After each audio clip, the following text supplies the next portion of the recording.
Hill farmers still worry that their livestock might be at risk. To allay local concerns, Lister has always made it clear that he intends to build a fence around his entire property. The scare stories are a constant frustration.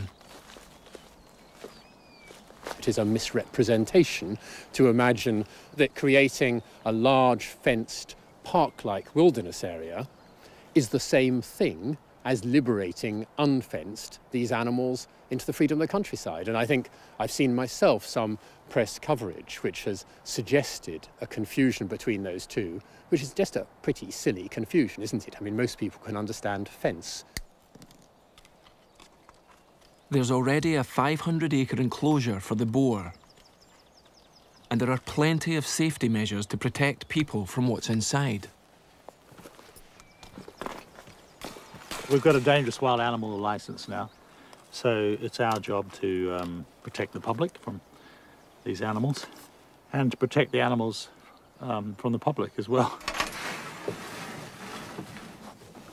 But Hugh finds himself in a legal paradox.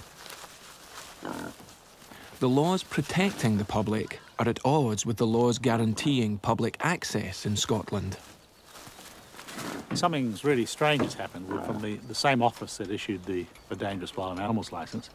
The Highland Access Officer now insists that the public can have access to this enclosure. So we've got a pretty strange thing going on here.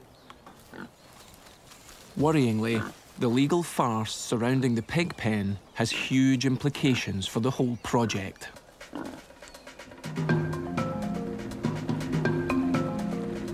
The 50-mile fence, which Paul had planned to build around Allerdale, 3 metres high, specially designed and costing £2 million, would effectively seal off his estate from the rest of the Highlands. This has enraged people who fought for one of the very first acts of the new Scottish Parliament, an enforceable right to roam. Ramblers and climbers aren't up in arms over the wolves. It's the fence. To keep these animals in place, if you like, he wants to build a fence, electrified, to create a massive enclosure for these animals. Now, one, that's not rewilding, that's creating a zoo. And two, people like myself and many, many others have fought for generations for this Land Reform Act, for the legislation that we now have in Scotland. And for somebody just to helicopter into an area like Allerdale and say, I'm going to build this great big fence and to hell with your Land Reform Act, I don't care about your access, I want to keep people out, I want to keep my animals in. And that attitude I find morally repugnant. The fence has become very divisive.